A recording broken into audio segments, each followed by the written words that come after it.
यह दिल की गहराइयों तक छूने वाली एक काल्पनिक कहानी है। कृष्ण हमेशा कहा करते थे, राधा मेरी स्वामिनी, मैं राधे का दास। राधा मेरी स्वामिनी, मैं राधे का दास, जन्म जन्म मोहे भेजिए वृंदावन के पास। एक बार स्वर्ग में विचरण करते हुए कृष्ण और राधा एक दूसरे के सामने आ गए। विचलित से कृष्ण, प्रसन्न चित्त राधा।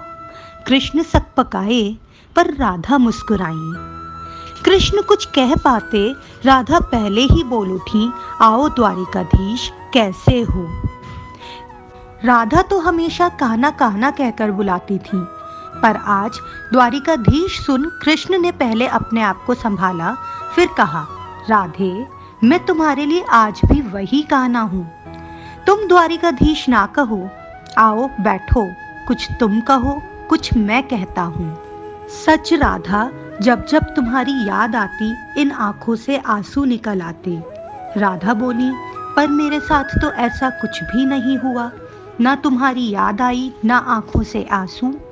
हम तुम्हें भूले ही कहाँ थे जो तुम याद आते। तुम इन आंखों में सदा बसे हो, आंखों से आंसुओं के साथ निकल न जाओ, इसलिए रोते भी नहीं थे। कृष्ण मौन थे, बस राधा को सुन रहे थे। ऐसा कैसे संभव है कि श्री कृष्ण के पास किसी प्रश्न का उत्तर ना हो। पर आज राधा ने जो प्रश्न किए, कृष्ण मौन थे। राधा बोली, कान्हा प्रेम से अलग तुम हुए हो, प्रेम से अलग होकर तुमने क्या खोया। कुछ सच कुछ प्रश्न सुन पाओ तो पूछूं। तुमने कान्हा के रूप में यमुना के मीठे पानी से शुरुआत की, पर समुद्र के खारे पानी तक पहुंच गए।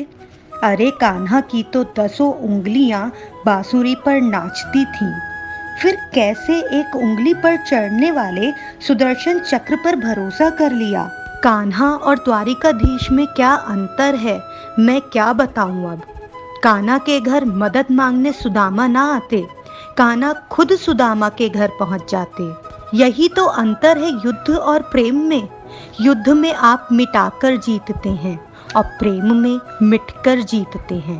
कान्हा, प्रेम में हम स्वयं तो दुखी रह सकते हैं, पर किसी को दुख नहीं पहुंचा सकते। कान्हा, आप तो सभी कलाओं के स्वामी हो, सर्वज्ञानी हो, प्रजा पालक हो, फिर आपसे यह क्या निर्णय हुआ। आपने अपनी पूरी सेना तो कौरवों को सौंप दी और अपने आप को पांडवों के साथ कर लिया। आप उस रथ को चला रहे थे जिस पर बैठा अर्जुन आपकी प्रजा को ही मार रहा था। क्या अपनी प्रजा को मरते देख आप में करुणा नहीं जागी। आज भी धरती पर देखोगे ना कान्हा, तो द्वारिकाधीश की छवि को ढूंढ ना पाओगे। हर घर हर मंदिर में मेरे साथ खड़े नजर आओगे। अरे कान्हा, गीता ज्ञान का भंडार है।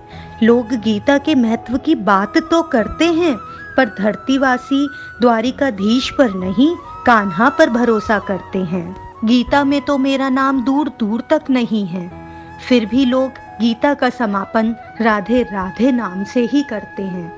राधे राधे। यह कहानी काल्पनिक तो है, पर इसके द्वारा मिलने वाली सीख बहुत महत्वपूर्ण है। फिर मिलेंगे अगली कहानी के साथ। राधे कृष्ण।